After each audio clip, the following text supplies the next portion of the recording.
चलो फिर एडवर्ब भी खींच देते हैं।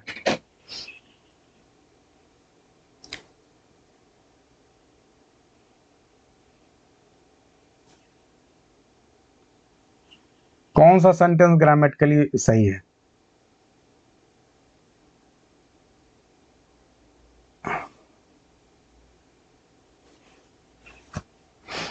यही तो आप गलत कर रही हैं ना विजय लक्ष्मी जी। ग्रामेटिकली ये कैसे सही? यही तो आपको रेन एंड मार्टिन में भी बहुत डीपर लेवल पे मैंने बताया था। मुझे थोड़ी देर के लिए आप बताइए। मैंने कहा कि 100 बच्चे में से जो है एक बच्चा सबसे तेज है। फिर मैं कहूं कि कोई भी बच्चा इसमें जो है उतना तेज नहीं है जितना कि ये वाला तेज है। तो अब जब कोई भी आपने बोल दिया, इसका मतलब 100 में से 100 को आप बता रही हैं कि वो टुनटुन से तेज नहीं है। जबकि आप जब ये बोल रही हैं कि 100 में से जो है एक बच्चा सबसे तेज है, तो जब आप बोलेंगी कि दोबारा जब बात आप करेंगे तो आप नो अदर बोलेंगे। क्यों नो अदर बोलेंगे? क्योंकि उस वाले को तो आपको बाहर करना है ना। अगर आपने नो एनिमल कर दिया, इसका मतलब काऊ भी उसी के अंदर आ गया। यानी आप कुल मिला के ये कहना चाहते हैं कि काऊ, ठीक है, काऊ ही सेक्रेट नहीं है। आपको बताना पड़ेगा नो अदर, इसका मतलब काऊ को छोड़कर। ठीक है, तो इसलिए अदर का प्रयोग किया जाता है। इस बात को समझना आप लोग को। क्लियर है कि नहीं? ये बात डीपर लेवल पे दिमाग में जा रही कि नहीं? नो अदर यानी अदर का प्रयोग इसीलिए किया गया। चलिए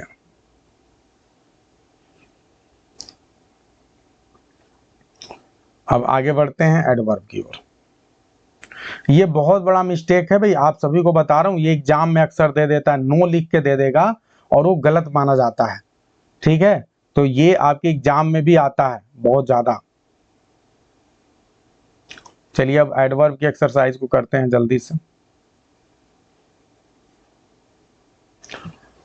चलो जल्दी जल्दी बताइए भाई। Although I was in Delhi last month, I have never met him. यद्यपि मैं लास्ट मंथ दिल्ली में था, फिर भी मैं उससे कभी नहीं मिला। अब बताओ।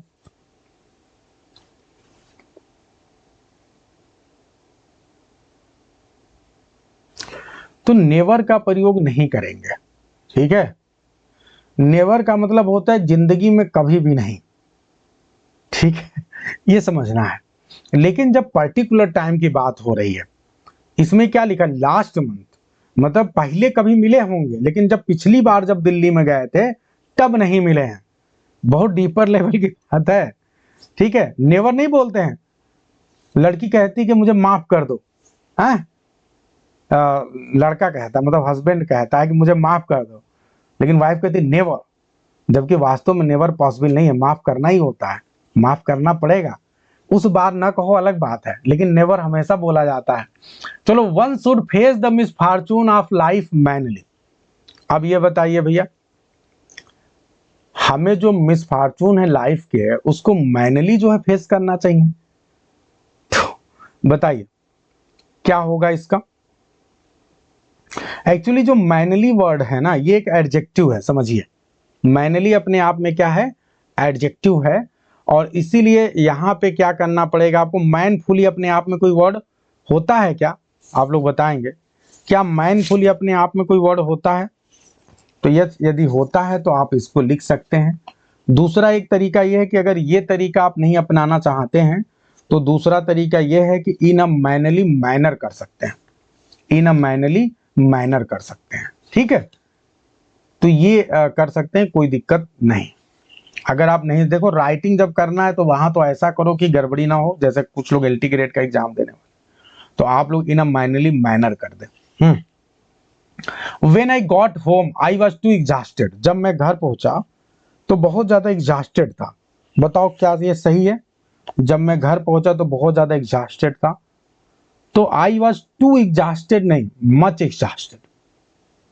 ठीक है, एक हमेशा ध्यान रखिए कि पास्ट पार्टिसिपल के पहले आप हमेशा मच का प्रयोग करते हैं। ठीक है, तो यहां exhausted past participle. I did not know hardly anyone in the city so felt lonely. मैं किसी को भी इस सिटी में नहीं जानता था, हार्डली बड़ी मुश्किल से जानता था। अब यहाँ पे एक नियम है जो आप लोग को बहुत अच्छे से समझना पड़ेगा, जल्दी से आप बताएं कि I did not know hardly, क्या दिक्कत है यहां पे?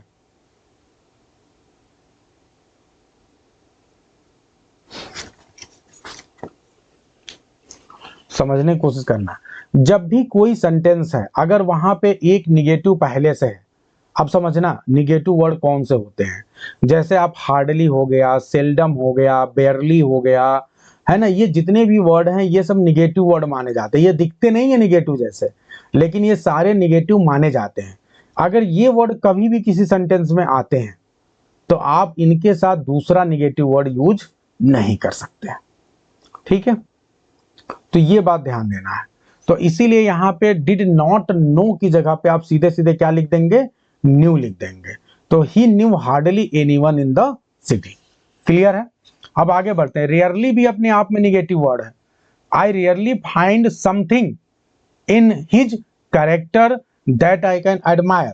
अब एक और बहुत अच्छा नियम है, ध्यान देना है कि जब भी रेयरली और इस तरह के हार्डली इस तरह के वर्ड होते हैं तो ये अपने साथ, चूंकि निगेटिव वर्ड हैं तो इनके साथ पॉजिटिव वाला वर्ड नहीं आ सकता, ये एडवर्ब नहीं आ सकते। तो अब आपको क्या करना है कि जब भी रेयरली, बेयरली, हार्डली, हाँ, ये सब आएंगे स्कार्सली, तो इनके साथ समथिंग वाला नहीं लगाना है आपको, एनीथिंग वाला, यानी एनी वाले जो भी आएंगे वो लगेंगे, एनीवेयर, एनी, इस तरह से आएंगे। तो I hope it is very clear to everyone. अब सभी को समझ में आ रहा है? क्लियर है सभी को?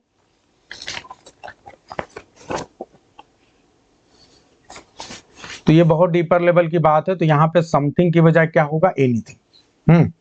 यू हैव एक्टेड, एकदम अभी का अभी दिमाग में बैठा लो, you have acted nobler than all of us. तो क्या हो जाएगा? नोबलर नहीं होगा, नोबली, ठीक है? यू हैव एक्टेड नोबली, और जब नोबली करेंगे तो क्या हो जाएगा? क्लियर है सभी को? मोर नोबली, क्योंकि आपको यहाँ पे कंपेरेटिव, देखो डिग्री में भी ध्यान रखना है, एक डिग्री होता है कंपैरिजन ऑफ डिग्री एडजेक्टिव का, और एक कंपैरिजन ऑफ डिग्री होता है एडवर्ब का। तो यहाँ पे जो नोबलर है ये एडजेक्टिव वाला है, ध्यान दें आप, और आपको क्या लगाना है? एडवर्ब वाला बनाना है। तो एक्टेड के साथ क्या होगा? एडवर्ब होगा नोबली, और इसीलिए वो अपने साथ जब कंपेरेटिव बनाएगा तो मोर नोबली हो जाएगा। समझ में आ रहा है सभी को? Is it clear to everyone?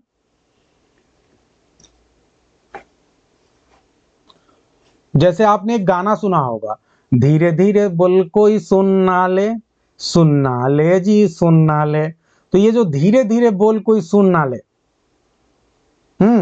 तो यहां पे जो धीरे धीरे है ये क्या है बताइए जरा?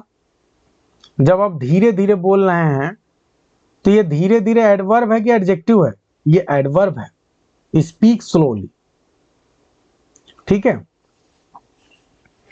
चलिए आगे बढ़ते हैं, नेक्स्ट सेंटेंस की ओर चलते हैं।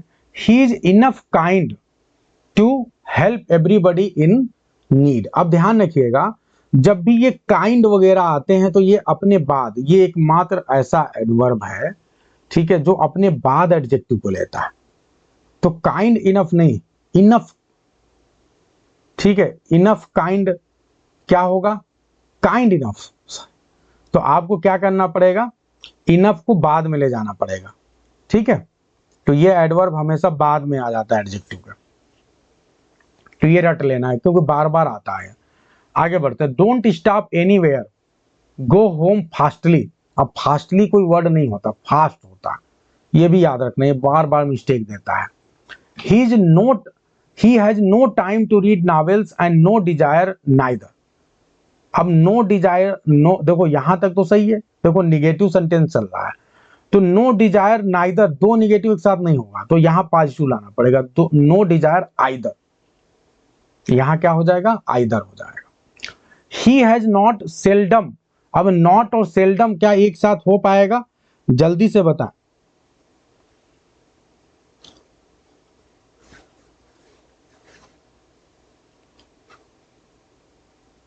तो यहां पे नॉट की जरूरत नहीं है। क्योंकि दोनों की जरूरत नहीं है। आगे बढ़ते हैं। It was much hot yesterday that we didn't go out. बताइए इसमें क्या करें हम? तो यहां पे जो है क्या करना पड़ेगा, हॉट के पहले आपको वेरी की जरूरत है, ना कि मच की जरूरत है। ठीक है, yes, much past participle, adjective के पहले हमेशा आप वेरी का प्रयोग करिए। आगे बढ़ते हैं। I meet him often near the district library. यहां क्या करेंगे आप? जल्दी फास्ट बताइए, इसमें क्या गड़बड़ी है? अब फिर एक बात ध्यान रखिएगा कि जो एडवर्ब होते हैं उनका प्रयोग आप हमेशा कहाँ करते हैं? हमेशा आप मुख्य क्रिया जो होती है उसके पहले करते हैं, या फिर जो हेल्पिंग वर्ब होती है उसके बाद करते हैं। तो यहाँ और स्पेशली जो एडवर्ब ऑफ फ्रीक्वेंसी होता है, जैसे ऑफन, ऑलवेज, ये याद कर लेना, ये एडवर्ब के पोजीशन की बात करता है। तो ये अगर ऑलवेज की बात करेंगे, ऑफन की बात करेंगे, तो यहाँ क्या होगा, हमेशा मेन वर्ब से पहले यूज करेंगे। तो I often meet him. Clear है सभी को? I told her as blunt as I could but she was not convinced. बताइए, अब फिर वही प्रॉब्लम है, ब्लंट एडजेक्टिव है और आपको लगाना है क्या? एडवर्ब, क्योंकि ये टोल्ड की विशेषता बता रहा है, बोलने की विशेषता बता रहा है। तो अब क्या हो जाएगा? I told her as bluntly as I could. Deeper से डीपर लेवल पे समझ में आ रहा है कि नहीं? अगर आपके एग्जाम में आएगा तो आपके लिए बड़ी दिक्कत होगी। आप यहाँ पे एडवर्ब एक्सरसाइज कर रहे हैं इसलिए आप आसानी से पकड़ पा रहे हैं, लेकिन जब ये एज अ होल आएगा तो आपके लिए पकड़ना बहुत मुश्किल काम होगा। तो ये आप, इसीलिए मैं कहता हूं किसी चीज को डीपर लेवल पे समझना है। डीपर लेवल पे कब समझ पाएंगे? जब आप समझे कि ब्लंट यूज क्यों हुआ है भाई। तो ब्लंट यूज हुआ है टोल्ड के लिए, ठीक है, क्योंकि टोल्ड यहाँ पे ब्लंट किसके लिए है भाई? टोल्ड कैसे बोला उसने? तो ब्लंटली बोला, इस बात को समझना है। ठीक है, तो ये टोल्ड की विशेषता बता रहा है ब्लंट। तो जब भी किसी वर्ब की कोई विशेषता बताएगा तो एडवर्ब कहलाता है, और जब एडवर्ब कहलाएगा तो एडवर्ब जैसा ही उसे रखना पड़ेगा। तो ये बात समझना है। आगे बढ़ते हैं। What to talk of tea, what to talk of tea नहीं होता, not to talk of tea होता है। ठीक है, ये एक्चुअली एक ये फ्रेज है, अक्सर बोलते हैं। ठीक है, चाय की बात ही क्या करें, उन्होंने तो मुझे पानी ही नहीं पूछा। ठीक है, ये मतलब ये फ्रेज है। Talk, my mother works very quicker than I at embroidery. बताइए, तो क्विकर यहां सही है क्या? फिर वही प्रॉब्लम है। पहली बात तो देन का प्रयोग हुआ है, तो आप सिंपल सी बात है, ये कंपेरेटिव डिग्री होगा, और कंपेरेटिव डिग्री होगा तो क्या होगा, आपको देखना पड़ेगा। तो अब यहां पे देखो, मेरी मदर जो है काम करती है, तो काम करना वर्ब है, और वर्ब की विशेषता बता रहा है क्विक। ठीक है, तो क्विक का जो एडवर्ब होगा वो क्या होगा? क्विकली। क्या होगा वो? क्विकली। और चूंकि क्विकली अपने आप में पॉजिटिव डिग्री है, तो कंपेरेटिव बनाने के लिए इसके पहले मोर लगाना पड़ेगा। तो my mother works more quickly than I. अभी बताओ, सभी लोग डीपर से डीपर लेवल पे दिमाग में जा रहा है कि नहीं? Is it going in your mind और नॉट? बताएं भाई। एडवर्ब आसान नहीं है, लेकिन ये जाना चाहिए दिमाग में, एकदम पूरा दिल और मन खोल के बैठना पड़ेगा, तब जाके समझ में आएगा, है ना? चलिए आगे बढ़ते हैं। I never remember to have met a more interesting man, ठीक है, इन माई लाइफ। बताइए, तो आई नेवर तो यूज ही नहीं करना है भाई। नेवर का मतलब जिंदगी में आपके साथ ऐसा कभी नहीं हुआ है। कभी नहीं वाला हम जब जोश में बोल देते हैं, कभी नहीं, ऐसा कभी नहीं होता भैया। आप डोंट रिमेंबर बोलिए, ठीक है। ये हमेशा ग्रामर में निगेटिव वर्ड माना जाता है, नेवर। अगर आप इस संदर्भ में बोल रहे हैं कि ऐसा मैंने कभी नहीं हुआ, ऐसा मेरे साथ कभी नहीं हुआ, मुझे याद, नो, आई डोंट रिमेंबर बोलिए। I refuse to accompany him because I was too so tired. फिर वही बात है, सो टायर्ड यहाँ करने की जरूरत नहीं है, आई वॉज वेरी टायर्ड। सो कभी भी यूज नहीं करते हैं, ठीक है। नॉर्मली या तो आप टू का प्रयोग करते हैं या वेरी का प्रयोग करते हैं, ठीक है। टू का प्रयोग तभी करेंगे जब निगेटिव सेंस होगा, अदरवाइज आप वेरी का प्रयोग करेंगे।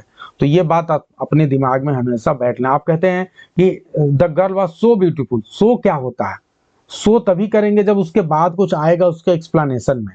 आप वेरी ब्यूटीफुल बोलिए।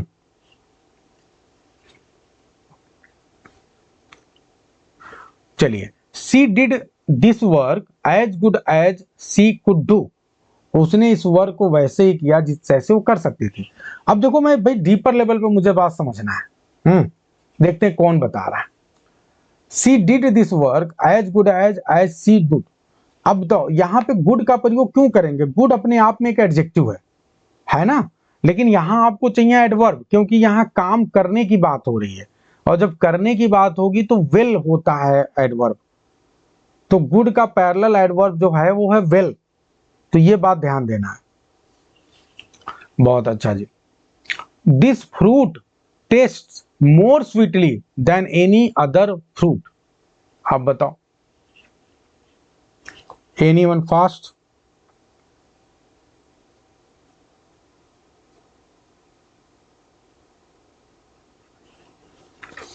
चलिए जल्दी जल्दी जवाब आप लोग देते रहिए। गुड का प्रयोग तो नहीं करते हैं चंचल जी, अगर आप पिछले वाले क्वेश्चन के संदर्भ में बोल रही हैं तो जल्दी फास्ट।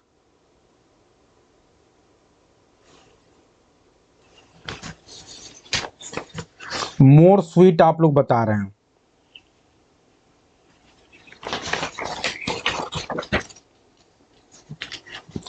क्यों बता रहे हैं भाई? स्वीट का यूज क्या यहाँ सही है क्या? स्वीटली जो है क्या गड़बड़ी है स्वीटली में? बताओ। स्वीटली एडवर्ब है, स्वीट एडजेक्टिव है, क्या आपके हिसाब से स्वीट भी एडवर्ब है क्या? बताओ पहले यस और नो में बताएं। स्वीट एडवर्ब है क्या? तो स्वीट यानी एडजेक्टिव है, ये तो आप बात मानते हैं। तो आप मुझे ये बताइए कि यहाँ एडजेक्टिव यूज होगा कि एडवर्ब यूज होगा? तो अच्छी तरह से बात ध्यान रखिएगा कि यहाँ पे जब इस तरह का सेंस होता है, रेन एंड मार्टिन में बहुत अच्छे से दिया है, अन्य जगहों पे बहुत अच्छे से दिया है, तो वास्तव में यहाँ पे एडवर्ब की ही बात होती है। ठीक है, आप लोग को बहुत अच्छे से बताया गया। इसको वर्ब ऑफ सेंसेशन बोलते हैं। ठीक है, जैसे टेस्ट हो गया, स्मेल हो गया, फील हो गया, सीम हो गया, अगर इस तरह के वर्ब आते हैं तो वो अपने बाद हमेशा एडजेक्टिव लेते हैं, ना कि एडवर्ब लेते हैं। ठीक है, ध्यान रखिएगा, अपने दिमाग में बैठा लीजिए। ठीक है, क्योंकि यहाँ एक्शन हो ही नहीं रहा है वास्तव में, ये जो फ्रूट की बात हो रही है, क्योंकि एक्शन करने वाला तो मैन है, फ्रूट तो कोई एक्शन कर ही नहीं रहा है। तो यानी फ्रूट के क्वालिटी की हम बात करते हैं कि फ्रूट कैसा है, तो फ्रूट वास्तव में स्वीट है। ठीक है, तो इसलिए यहाँ पे ध्यान रखिएगा कि एडवर्ब ना यूज होके एडजेक्टिव यूज होता है, क्योंकि एक्शन हो ही नहीं रहा है। तो द फ्रूट टेस्ट स्वीट, अब चूंकि यहाँ कंपैरिजन हो रहा है तो इसलिए मोर स्वीट, यहाँ स्वीटर, मोर स्वीट तो वर्ड होता नहीं, स्वीटर ऑलरेडी होता है, तो आप सीधे सीधे क्या लिखेंगे? The fruit taste sweeter. एकदम बताओ डीपर लेवल पे क्लियर हो रहा है कि नहीं? Is it clear? समझ में आ रहा है कि नहीं एग्जाम के पॉइंट ऑफ व्यू से? चलिए बहुत अच्छा है, आगे बढ़ते हैं। Raja Ram Mohan Roy tried to eradicate social evils with tooth and nail. फिर ध्यान रखिएगा, यहां पे एक्चुअल में जो टूथ एंड नेल है ये अपने आप में एक ईडियम है, तो विद की जरूरत यहां है नहीं। ठीक है, तो ये वहां पे आपको मिस्टेक है, वो हटाना है आपको। We seldom are ever, we seldom are ever नहीं होता, सेल्डम के साथ नेवर का प्रयोग करते हैं, वी सेल्डम आर नेवर। ठीक है, यहां सेल्डम इफ एवर। ठीक है, तो ये ध्यान देना है, तो सेल्डम आर नेवर होता है। क्लियर है सभी को? आगे बढ़ते हैं। The student came to the classroom lately and was punished by the teacher. तो लेटली अपने आप में वर्ड नहीं होता है। ठीक है, क्या होगा यहाँ पे? लेट होगा, क्योंकि लेट अपने आप में जो है टाइम को रिप्रेजेंट कर रहा है। तो ये सब छोटे छोटे मिस्टेक्स हैं जो अक्सर आप गड़बड़ी कर देते हैं। लेट, यस संचय जी, लेटली का मतलब होता है रिसेंटली, हाल में, और लेट का मतलब टाइम को दिखा रहा है कि लेट से आया। He looks full of energy today because he soundly slept. Soundly slept नहीं होता है, slept soundly होता है। क्लियर है सभी को? केवल आपका जो वर्ब ऑफ फ्रीक्वेंसी है एडवर्ब आप उसको हम पहले रखते हैं। नॉर्मली जो दूसरे एडवर्ब हैं जो वर्ब की विशेषता बताते हैं उन्हें कभी भी हम पहले नहीं रखते हैं। जैसे आपने कहा धीरे धीरे बोल कोई सुन ना ले, तो जो धीरे धीरे बोलना है ये बोलने की विशेषता कैसी है? धीरे धीरे। तो स्पीक्स स्लोली, ये नहीं कि ही स्लोली स्पीक्स, गलत हो जाएगा। इसी तरह से स्लेप्ट साउंडली,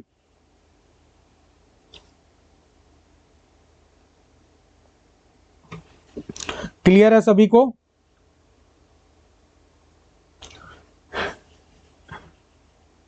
नहीं अफसा, ध्यान देना, स्लीप के केस में ऐसी बात नहीं है। जो स्लीप कुछ ऐसे वर्ब होते हैं जो आपको लगेगा कि एक्शन नहीं है लेकिन उसे एक्शन वर्ब के रूप में हमेशा माना जाता है। स्लीप एक ऐसा ही वर्ब है, ठीक है।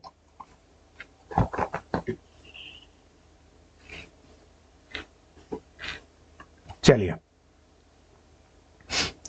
आगे बढ़ते हैं। I care a fig for such a worthless fellow, बताइए क्या दिक्कत है? फास्ट,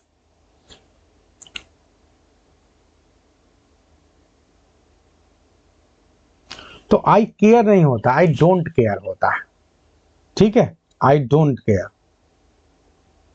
क्लियर है? तो डोंट ऐड कर देंगे।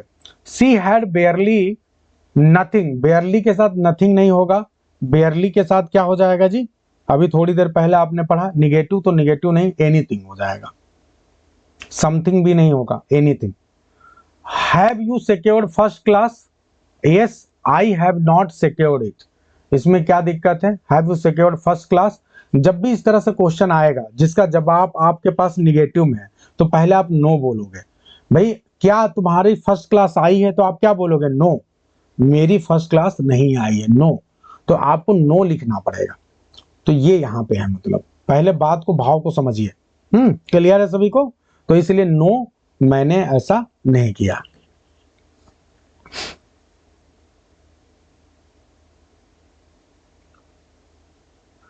इट हैड बीन, ठीक है, it had been bitter cold whole month.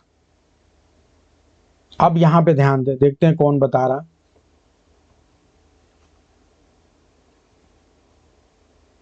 हाँ अगर यस बोलना है तो फिर अंदर वाले नॉट को रिमूव करना पड़ेगा। बिल्कुल रागिनी सही बोल रही हो। देखो दो तरीका है, अगर आपने फर्स्ट क्लास वास्तव में अगर किया है तो यस बोलो, तो आप फिर अंदर से नॉट हटाओ, आई हैव सिक्योर्ड इट। अगर आप नो बोलना चाहते हैं, नहीं किया है तो नो बोलो, फिर अंदर भी नॉट रखो, ये है मामला। तो यहां पे क्या हो जाएगा? बिटरली कोल्ड, क्योंकि कोल्ड की विशेषता बताई जा रही है। डोंट बी अनरीजनेबल एंग्री, ठीक है, विद मी। तो यहां पे ध्यान देंगे एंग्री एक एडजेक्टिव है, तो इसके बाद अनरीजनेबल भी अपने आप में क्या है? एडजेक्टिव है, तो अब गड़बड़ हो जाएगा। तो क्या करना पड़ेगा? Don't be unreasonably angry, clear है? Yes. Never in the history of India there has been as brave a lady as Rani Lakshmi Bai. क्या दिक्कत है? बहुत अच्छा क्वेश्चन है ये, अगर ये समझ गए तो मजा आ जाएगा। नो, समझो आप, जब भी कोई सेंटेंस है, अगर कोई भी सेंटेंस एडवर्ब से शुरू होता है तो इसका मतलब कि वो इन्वर्जन को फॉलो करेगा। जैसे सेल्डम, रेयरली, स्कार्सली। अगर आप एडवर्ब से शुरू कर, हार्डली, अगर आपने एडवर्ब से शुरू किया तो इसका मतलब वो सेंटेंस किस में रहेगा? इन्वर्जन के रूल को फॉलो करेगा। तो अब क्या हो जाएगा? Never in the history of India has there been. Has को पहले लाइए, हेल्पिंग वर्ब को पहले लाइए, फिर देयर को उसके बाद ले जाइए। क्लियर है सभी को? तो यहां पे मिस्टेक समझ में आ रहा है कि जो हैज देयर है ना, हैज देयर, इसको क्या करेंगे? हैज को आगे लाना पड़ेगा, ये है मतलब, ठीक है। यहां ध्यान दे, they pay him handsome salary and he is earning 15,000 rupees monthly, ठीक है। वो उसको हैंडसम सैलरी देते हैं, तो जब भी सैलरी की बात होगी, ठीक है, तो आप ए का प्रयोग करना पड़ेगा, ठीक है। तो they gave him a handsome salary. Clear है सभी को?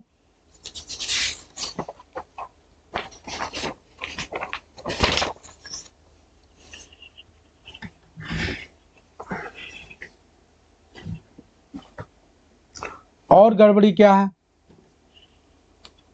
अच्छा, और मिस्टेक क्या है? एक और मिस्टेक है, ध्यान दें आप। मिस्टेक क्या है यहाँ पे कि यहाँ पे एक और मिस्टेक ये है कि रुपीज मंथली जो है, रुपीज मंथली, ठीक है, तो यहाँ पे क्या हो जाएगा, एक महीने की बात हो रही है, ठीक है, तो आपका क्या हो जाएगा, रुपीज अ मंथ, ठीक है, रुपीज अ मंथ या पर मंथ आप लिख सकते हैं, 15,000 रुपीज अ मंथ या पर मंथ, ठीक है। तो I hope it is very clear to everyone, सभी को समझ में आ रहा होगा। क्लियर है सभी को?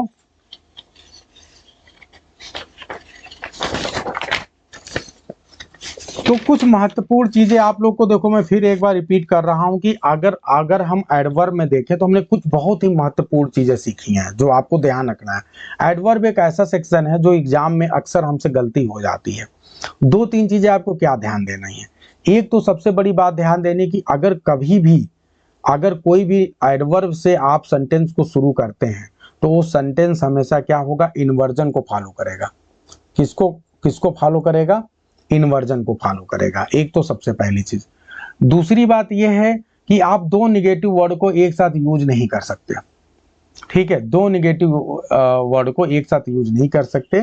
यानी आपको क्या करना पड़ेगा, अक्सर जब आप बेयरली, सेल्डम, इस तरह के वर्ड्स को यूज करते हैं तो आप इसके साथ एनी वाला जो एनी वाले जितने भी आपके पार्ट होते हैं उनको यूज करते हैं। एनीथिंग, एनीवन, एनीबॉडी, ठीक है, एनीवेयर, एनी वाला यूज करते हैं, ठीक है, न तो सम वाला यूज करते हैं और न ही जो है नो वाला यूज करते हैं। नो बडी, नथिंग, नोवेयर, ये वाले यूज नहीं करते। तो नो सम वाले की वजह एनी वाला यूज करते हैं। तो ये अपने दिमाग में रखना है, बहुत महत्वपूर्ण है। एक तीसरा आपने देखा कि कई बार क्या होते हैं, कुछ ऐसे वर्ब ऑफ सेंसेशन होते हैं जो कि अपने बाद क्या लेते हैं, वो अपने बाद एडवर्ब न लेके एडजेक्टिव लेते हैं। जैसे आपने मैंगो वाला पढ़ा था, तो मैंगो टेस्ट स्वीटली नहीं होगा, टेस्ट स्वीट होगा।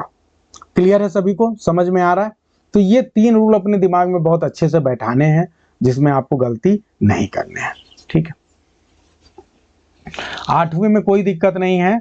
He looks full of energy today because he soundly slept नहीं होगा, ही स्लेप्ट साउंडली होगा। मैंने आपको बताया था कि जब भी किसी वर्ब की विशेषता बताई जाए, तो आप क्या करेंगे, आप उस वर्ब की जो एडवर्ब विशेषता बताता है उसको अक्सर उसके बाद में रखा जाता है, ठीक है। केवल जो एडवर्ब ऑफ फ्रीक्वेंसी होती है उसको हम मेन वर्ब से पहले रखते हैं, अदरवाइज दूसरे केस में उसे बाद में रखते हैं। तो अब दिल और मन से एक बार बताइएगा कि एडवर्ब आपको अच्छे से समझ में आया कि नहीं। देखो, जीवन में किसी चीज का